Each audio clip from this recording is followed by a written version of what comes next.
الحق من ربك فلا تكن من الممترين.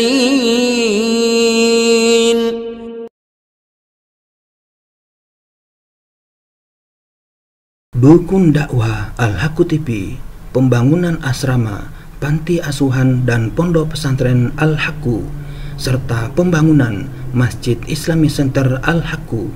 Salurkan donasi Anda melalui Bank Syariah Indonesia dengan nomor rekening 7726170370 dengan kode bank 451 atas nama Muhammad Rais, pengasuh panti asuhan dan pondok pesantren Al-Haqqu.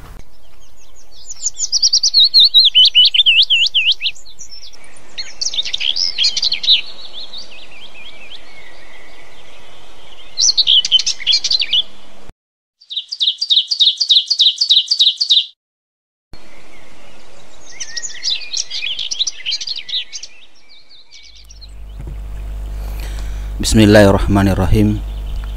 Assalamualaikum warahmatullahi wabarakatuh.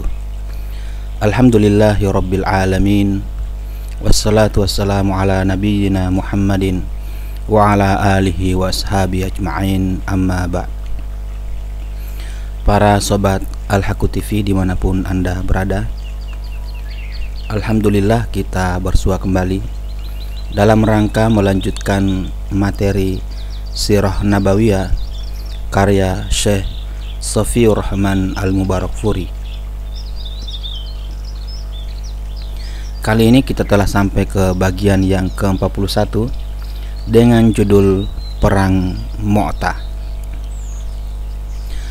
Peperangan ini merupakan peperangan terbesar yang dilakukan orang-orang muslim semasa Rasulullah SAW dan juga termasuk paling menegangkan, sekaligus merupakan pendahuluan dan jalan pembuka untuk menaklukkan negeri-negeri Nasrani yang terjadi pada bulan Jumadil Ula tahun ke-8 Hijrah, bertepatan dengan bulan Agustus atau September tahun 629 Miladiyah. Mu'tah adalah sebuah dusun sebelum masuk wilayah Syam. Dari tempat ini Baitul Maqdis bisa ditempuh perjalanan kaki selama 2 hari. Latar belakang peperangan ini karena Rasulullah SAW mengutus Al-Haris bin Umair untuk mengantar surat kepada pemimpin Busra. Namun di perjalanan dia dihadang oleh Syurahbil bin Amr Al-Ghassani, pemimpin Al-Balaqa yang termasuk dalam wilayah Syam dan di bawah pemerintahan Kaisar. Syurahbil mengikat Al-Haris dan membawanya ke hadapan Kaisar, lalu dia memenggal lehernya. Padahal membunuh seorang utusan merupakan kejahatan yang amat keji, sama dengan mengumumkan perang atau bahkan lebih dari itu. Karena itu Rasulullah SAW sangat murka saat mendengar kejadian itu. Tidak heran jika kemudian beliau menghimpun pasukan yang jumlahnya mencapai 3.000 prajurit dan sekaligus merupakan pasukan Islam yang paling besar. Sebelumnya mereka tidak pernah berhimpun sebanyak itu kecuali pada perang Ahzab.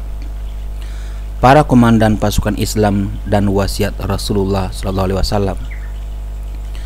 Rasulullah SAW menunjuk Zaid bin Harithah sebagai komandan pasukan.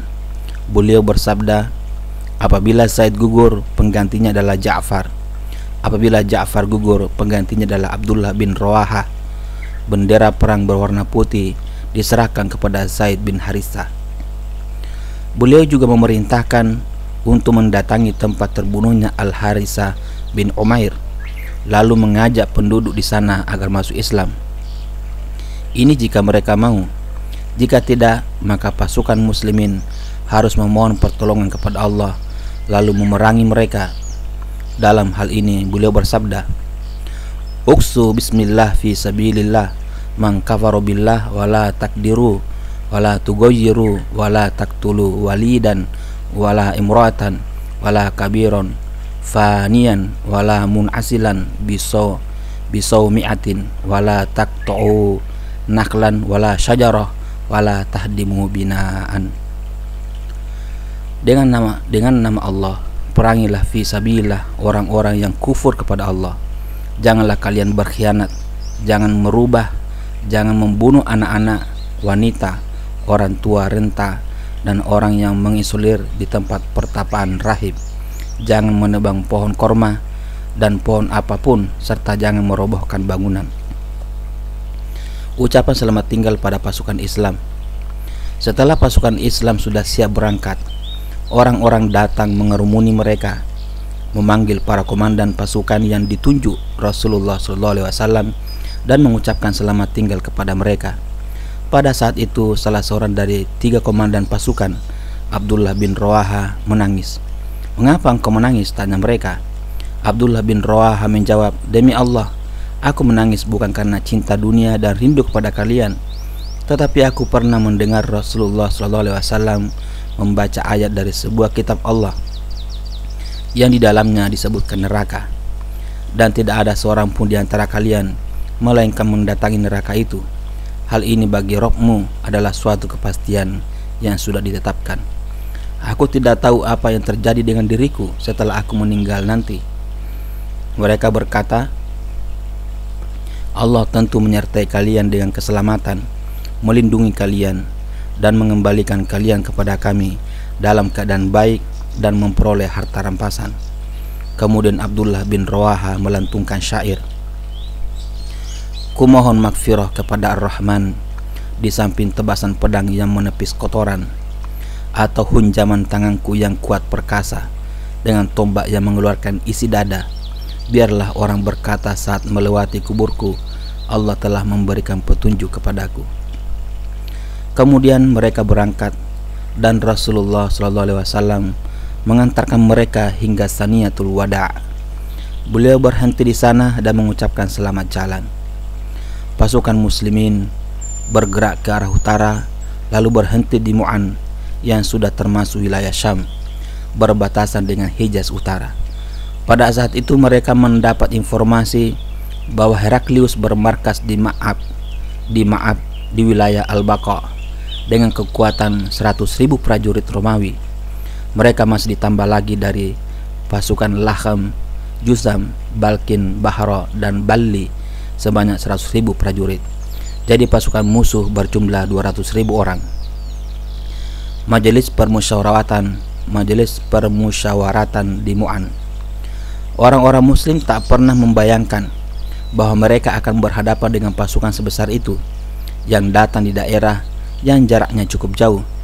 Apakah pasukan sekecil ini yang berkekuatan 300 prajurit, yang berkekuatan 3.000 prajurit, harus berperang dengan musuh yang amat besar dengan kekuatan 200.000 prajurit? Pasukan muslimin benar-benar bingung. 2 malam mereka berada di Mu'an memikirkan masalah ini. Mereka terus menimbang-nimbang dan bertukar pikiran. Mereka memutuskan untuk menulis surat kepada Rasulullah SAW dan mengabarkan jumlah musuh mereka. Entah beliau akan mengirimkan bala bantuan lagi atau akan memberikan perintah tertentu dan mereka siap melaksanakannya. Tetapi Abdullah bin Rawaha menentang pendapat ini. Dia memberikan motivasi kepada orang-orang dan berkata, "Wahai semua orang, demi Allah, apa yang tidak kalian sukai dalam kepergian ini sebenarnya justru merupakan sesuatu yang kita cari, yaitu mati syahid. Kita tidak berperang dengan manusia karena jumlah, kekuatan, dan banyaknya personil. Kita tidak memerangi mereka melainkan karena agama ini yang dengannya Allah telah memuliakan kita. Maka berangkatlah, karena di sana hanya ada 2. Karena di sana hanya 2. Salah satu dari dia kebaikan, entah kemenangan, entah mati syahid." Akhirnya diambil keputusan secara bulat seperti yang disampaikan Abdullah bin Rawaha. Pasukan muslimin bergerak mendekati musuh. Setelah 2 hari berada di Mu'an, pasukan muslimin bergerak mendekati markas pasukan Heraklius yang berada di suatu dusun di bilangan Al-Baqa yang bernama Masyarib. Musuh juga semakin mendekat, sedangkan pasukan muslimin membelok ke arah Mu'tah dan bermarkas di sana. Mereka bersiap-siap untuk mengadakan pertempuran.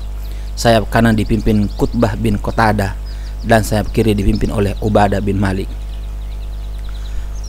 Permulaan pertempuran dan pergantian komandan. Di Mu'tah itulah kedua pasukan saling berhadapan dan pertempuran pun mulai meletus. 3.000 prajurit muslimin harus menghadapi gempuran musuh yang berkekuatan 200.000 prajurit. Suatu pertempuran langka yang disaksikan dunia dengan rasa heran dan gelengan kepala. Tetapi apabila angin iman sudah berhembus, maka muncullah hal-hal yang tak terduga dan aneh. Pertama kali yang memegang bendera adalah Zaid bin Harithah, kekasih Rasulullah SAW. Dia bertempur dengan gagah berani dan heroik. Hampir tak ada seorang pahlawan Islam pun yang menandinginya. Dia terus-menerus bertempur dan bertempur hingga terkena tombak musuh dan akhirnya terjerembat di tanah, mati syahid. Kemudian bendera diambil alih oleh Ja'far bin Abu Thalib. Dia juga bertempur dengan gagah berani, jarang ada bandingannya. Ketika pertempuran semakin seru, dia terlempar dari atas kudanya dan kudanya terkena senjata. Kemudian dia terus bertempur hingga tangan kanannya putus terkena senjata lawan. Bendera dia alihkan ke tangan kiri dan terus bertempur hingga tangan kirinya pun putus terkena senjata lawan. Bendera itu dia lilitkan di lengan bagian atas yang masih menyisa dan terus berusaha mengibarkan bendera hingga dia gugur di tangan musuh. Ada yang berkata tentang dirinya, sesungguhnya seorang prajurit Romawi membabatkan pedang ke tubuhnya hingga terbelah menjadi 2 bagian. Allah menganugerahinya 2 sayap di sorga. Dengan 2 sayap itu dia bisa terbang menurut kehendaknya. Karena itu Ja'far bin Abu Thalib dijuluki At-Tayyar, penerbang, atau Dzul Janahain, orang yang memiliki 2 sayap. Al-Bukhari meriwayatkan dari Nafi', Ibnu Umar memberitahunya bahwa pada saat itu dia berdiri di samping jasad Ja'far yang sudah terbunuh. Kuhitung ada 50 luka, entah karena sabetan atau hujaman di tubuhnya, sementara tak ada 1 luka pun di bagian punggungnya. Dalam riwayat lain Ibnu Umar berkata, pada peperangan itu aku juga berada di sana bersama mereka.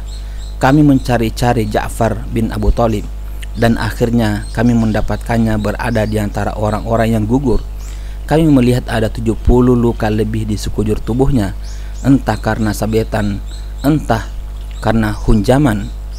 Dalam riwayat Al-Umari dari Nafi' terdapat tambahan, dan kami mendapatkan luka-luka itu ada di tubuhnya bagian depan. Setelah Ja'far bin Abu Thalib gugur, bendera diambil alih oleh Abdullah bin Rawaha. Dia maju ke depan sambil naik kudanya. Dia terlihat seperti ragu-ragu. Pada saat itu dia melantunkan syair, wahai jiwa, segeralah turun ke sini. Turunlah atau engkau akan dibenci. Biarkan mereka berteriak dan mengibah. Mengapa kulihat engkau tidak suka surga? Akhirnya dia benar-benar turun dari punggung kudanya. Pada saat itu sepupunya menghampiri dirinya sambil menyerahkan sepotong tulang yang masih menyisakan daging. Seraya berkata, makanlah ini agar punggungmu bisa tegak, karena pada saat beberapa hari ini engkau menghadapi keadaan seperti yang engkau hadapi. Abdullah bin Rawaha mengambil dan menggigitnya sedikit, tetapi kemudian dia memuntahkannya lagi, dan dia mengambil pedangnya lalu maju ke depan untuk bertempur hingga dia gugur. Bendera di tangan pedang Allah. Pada saat itu ada seseorang dari Bani Al-Jam yang bernama Sabit bin Arqam yang maju ke depan dan mengambil bendera. Dia berkata, wahai semua orang muslim, angkatlah seseorang di antara kalian. Engkau saja, jawab mereka. Aku tidak sanggup, jawabnya. Mereka menunjuk Khalid bin Al-Walid. Maka setelah mengambil bendera, dia bertempur dengan hebat dan gagah berani. Al-Bukhari meriwayatkan dari Khalid bin Al-Walid, dia berkata, ada 9 pedang yang patah di tanganku pada waktu perang Mu'tah. Yang tinggal di tanganku hanya sebatang pedang lebar model Yaman. Sebelum orang-orang di Madinah mendengar kabar dari kancah peperangan, Rasulullah SAW telah bersabda mengabarkan apa yang terjadi dengan lantaran wahyu. Zaid mengambil bendera, lalu dia gugur. Kemudian Ja'far yang mengambilnya, dan dia pun gugur. Kemudian Ibnu Rawaha Ia mengambilnya dan dia pun gugur. Kedua mata beliau meneteskan air mata. Lalu beliau bersabda lagi, hingga salah satu dari pedang-pedang Allah mengambil pedang itu, dan akhirnya Allah memberikan kemenangan kepada mereka. Kesudahan perang. Seperti apapun keberanian dan patriotisme yang dimiliki, rasanya sangat aneh jika pasukan yang terlalu kecil dapat memperoleh keberhasilan dan mampu bertahan menghadapi segelar pasukan Romawi yang amat besar, bak hamparan lautan. Pada saat seperti itu, Khalid bin Al-Walid mampu menunjukkan kepiawaiannya dalam melepaskan pasukan muslimin dari akibat yang lebih parah lagi bagi mereka. Ada beberapa riwayat yang berbeda tentang apa yang terjadi di akhir peperangan ini. Namun setelah melihat beberapa riwayat itu, dapat disimpulkan bahwa Khalid bin Al-Walid berhasil menghadapi gempuran pasukan Romawi sepanjang hari karena dia merasa sangat membutuhkan suatu siasat perang. Maka sejak pagi hari pada keesokannya, dia harus mampu menyusupkan perasaan takut ke dalam hati pasukan Romawi. Tujuannya agar pasukan muslimin dapat mundur tanpa harus menghadapi kejaran pasukan Romawi. Dia sadar sepenuhnya bahwa menghindar dari cengkraman cakar mereka bukanlah tindakan yang gampang, sekalipun ada kesempatan untuk itu. Sebab sesudahnya bisa saja pasukan Romawi akan melakukan pengejaran. Pada keesokan harinya, Khalid bin Al-Walid merubah komposisi pasukan dan mempersiapkannya dengan pola baru. Yang tadinya berada di front belakang dialihkan ke front depan, yang tadinya berada di sayap kiri dialihkan ke sayap kanan. Begitulah sebaliknya. Saat musuh melihat pengalihan ini, mereka seakan tidak percaya. Mereka berkata, rupanya mereka mendapat bala bantuan. Bersama dengan ini, ketakutan mulai membayangi hati mereka. Setelah kedua pasukan saling mengintip dan bertempur beberapa lama, prajurit muslimin mundur pelan-pelan sambil tetap menjaga komposisi pasukan. Pasukan Romawi tidak mengejar karena mengira bahwa pasukan muslimin akan menerapkan suatu tipuan dan sengaja menarik mereka ke tengah padang pasir lalu melancarkan serangan balik di sana. Akhirnya pasukan Romawi pulang ke negerinya dan sama sekali tidak berpikir untuk melakukan pengejaran terhadap pasukan muslimin. Dengan begitu, orang-orang muslimin bisa selamat hingga mereka kembali ke Madinah.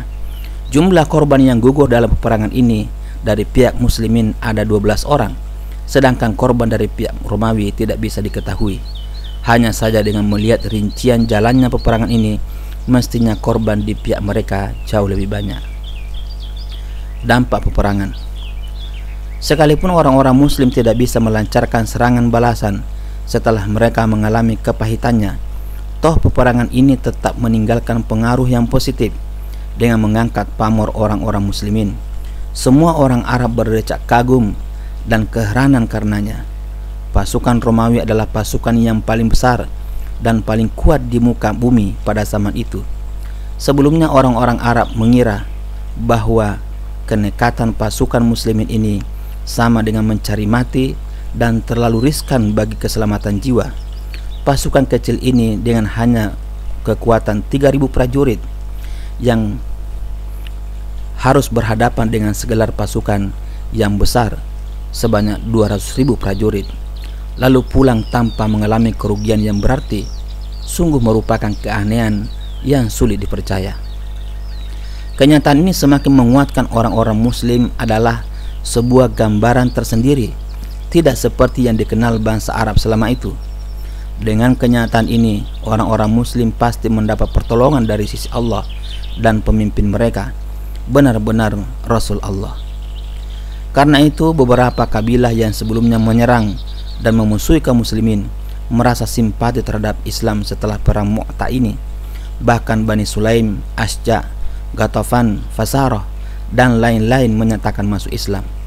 Perang ini merupakan permulaan peperangan yang seru dengan pasukan Romawi dan sekaligus merupakan langkah untuk menaklukkan negeri-negeri yang diduduki Romawi, hingga orang-orang muslim bisa menduduki wilayah yang cukup jauh. Satuan pasukan ke Salasil. Setelah Rasulullah SAW mengetahui sikap beberapa kabilah Arab di pinggiran Syam yang berpihak kepada pasukan Romawi dalam menghadapi orang-orang muslim semasa perang Mu'tah, maka beliau merasa perlu untuk memisahkan mereka dengan pihak Romawi dan menjadi sebab penyatuan mereka dengan pihak kaum muslimin agar mereka tidak lagi berhimpun sekali lagi. Beliau merasa perlu melakukan tindakan yang bijaksana dan pas. Untuk melaksanakan tugas ini, beliau menunjuk Amr bin Al-As, sebab neneknya berasal dari Balli, salah satu kabilah di perbatasan Syam. Maka beliau mengutusnya untuk menemui mereka pada bulan Jumadal Akhirah tahun 8 Hijrah seusai perang Mu'tah, dengan tujuan untuk membujuk dan melunakkan hati mereka. Ada yang berpendapat sebelumnya ada informasi yang masuk bahwa penduduk Quda'ah telah berhimpun dan hendak mendekati pinggiran Madinah. Maka beliau mengutus Amr bin Al-As untuk mendatangi mereka. Boleh jadi dua sebab ini berhimpun bersamaan. Rasulullah SAW menyerahkan bendera warna putih kepada Amr bin Al-As di samping bendera hitam. Dia berangkat bersama 300 orang dari Muhajirin dan Ansar dan dikuatkan 30 penunggang kuda. Beliau juga memerintahkan agar dia meminta pertolongan kepada siapapun yang dilewatinya dari penduduk Balli dan kabilah-kabilah lainnya. Mereka melakukan perjalanan pada malam hari dan bersembunyi pada siang harinya. Setelah dekat dengan kabilah-kabilah itu, pasukan muslimin mendengar bahwa mereka menghimpun prajurit cukup banyak. Maka Amr bin Al-As mengutus Rafi' bin Mukais menemui Rasulullah SAW untuk meminta bala bantuan. Maka beliau mengirim Abu Ubaidah bin Al-Jarrah bersama 200 orang dari Muhajirin dan Ansar. Abu Bakar juga ikut bergabung bersamanya. Beliau memerintahkan agar Abu Ubaidah segera bergabung dengan Amr hingga mereka berhimpun menjadi satu dan tidak boleh saling berselisih. Sekalipun beliau juga menyerahkan bendera kepada Abu Ubaidah. Setelah kedua belah pihak saling bertemu, Abu Ubaidah bermaksud merekrut orang-orang. Maka Amr berkata, "Engkau datang ke sini hanya sebagai bala bantuan. Akulah yang menjadi komandan."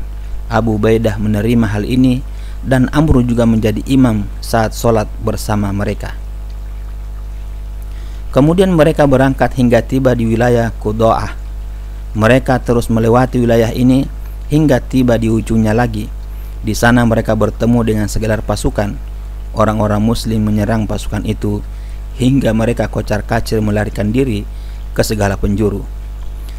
Auf bin Malik al-Ashja'i dikirim untuk pulang lebih dulu dan menemui Rasulullah SAW, mengabarkan kafilah mereka dan keselamatannya serta apapun yang terjadi dalam peperangan. Zatus Salasil adalah sebuah lembah di balik Wadil Qura. Dari tempat ini ke Madinah bisa ditempuh dengan berjalan kaki selama 10 hari. Ibnu Ishaq menyebutkan bahwa orang-orang muslim bermarkas di sebuah mata air di wilayah Juzam yang disebut As-Salasil. Hingga peperangan ini disebut Zatus Salasil. Satuan pasukan Abu Qatadah ke Khadirah. Satuan pasukan ini dikirim pada bulan Sya'ban tahun 8 Hijrah. Pasalnya Bani Ghatafan menghimpun pasukan di Khadirah di wilayah Muharib, Najat. Setelah mendapat informasi tentang hal ini, Rasulullah SAW mengutus Abu Qatadah bersama 15 orang. Dia berangkat ke sana dan menyerang mereka, dapat membunuh mereka, menawan dan juga mendapatkan harta rampasan. Kepergiannya ke sana selama 15 hari. Demikian Sobat Al-Haqqu TV, penyampaian materi Sirah Nabawiyah karya Syekh Safiyur Rahman Al-Mubarakfuri bagian yang ke-41 tentang perang Mu'tah. Semoga bermanfaat, lebih kurangnya mohon dimaafkan. Billahi taufiq wal hidayah. Wassalamualaikum warahmatullahi wabarakatuh.